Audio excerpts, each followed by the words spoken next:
In a village where the mountains kissed the clouds, there lived a young weaver named Amara. Her fingers moved across the loom like water over stones, creating cloth so beautiful that merchants traveled 3 days just to see it. But Amara had a secret. She was lonely. Every morning, she would weave patterns of families laughing together, children playing in markets, and lovers walking hand in hand. She wove these scenes because she had never known them herself. Orphaned as a child, she had been raised by the village, but belonged to no one. One winter evening, as snow began to fall, an old woman appeared at Amara's door. Her clothes were thin, her feet bare, and her eyes held the weariness of 1,000 journeys. "Please," the woman whispered, "I need shelter from the storm." Without hesitation, Amara brought her inside, wrapped her in the finest blanket she had ever woven, and prepared warm soup from her own meager supplies. As they sat by the fire, the old woman studied the tapestries on Amara's walls. "You weave what you long for," she said softly. Amara's eyes filled with tears. "How did you know?" "Because I was once a weaver too, and I learned something you have not yet discovered." The old woman reached into her tattered bag and pulled out a single golden thread that seemed to glow with its own light. "This thread," she said, "is spun from kindness itself. Every act of generosity, every moment of compassion, every time you give without expecting return, these things create threads like this one. Most people never see them, but weavers can." She placed the thread in Amara's palm. "Weave with this tomorrow, and weave whatever your heart truly desires. But remember, the magic only works once." That night, Amara lay awake, her mind racing with possibilities. She could weave wealth, a grand house, fields of gold, or fame that would spread across kingdoms. But when dawn broke, she sat at her loom with the golden thread and began to weave something different. She wove a tapestry of her village, every person she had ever known.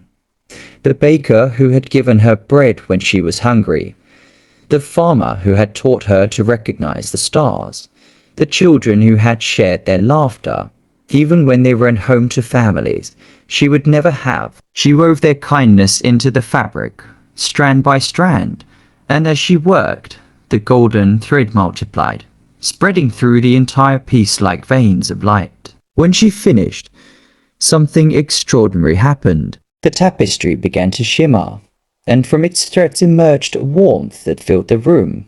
But more than that, as word spread of what Amara had created, the entire village came to see it. And in that tapestry, each person saw themselves reflected in gold, their small acts of kindness immortalized in thread and light.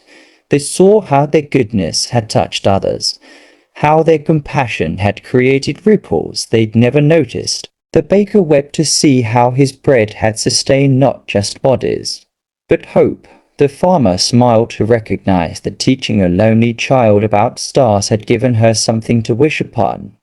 The children understood that their laughter had been a gift more precious than they knew. But the greatest magic was yet to come. One by one, the villagers began to see Amara differently, not as the orphan child, not as the talented but isolated weaver, but as the one who had seen the gold in all of them, the one who had woven their separate acts of kindness into a community. That evening, there was a knock at her door, then another and another. The baker brought fresh bread. The farmer brought his family to share a meal.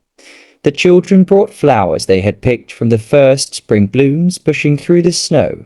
More and more came, until Amara's small house overflowed with people. "We've been a village," said the eldest among them, "but you've shown us how to be a family." From that day forward, Amara's home became the heart of the village. The tapestry hung in the square, reminding everyone that their kindness mattered, that they were woven together by invisible threads of gold. And Amara, she was no longer lonely.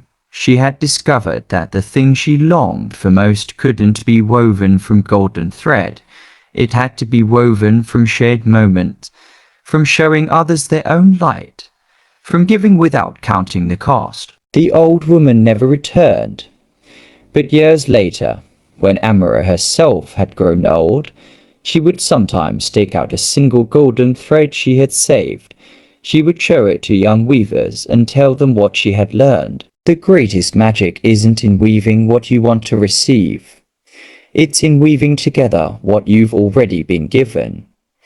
That's how loneliness becomes belonging. That's how strangers become family. That's how a single thread becomes strong enough to hold an entire world together. And in that village where the mountains kiss the clouds, they say you can still see that tapestry glowing on quiet evenings, reminding everyone who passes that they are golden threads in someone else's story.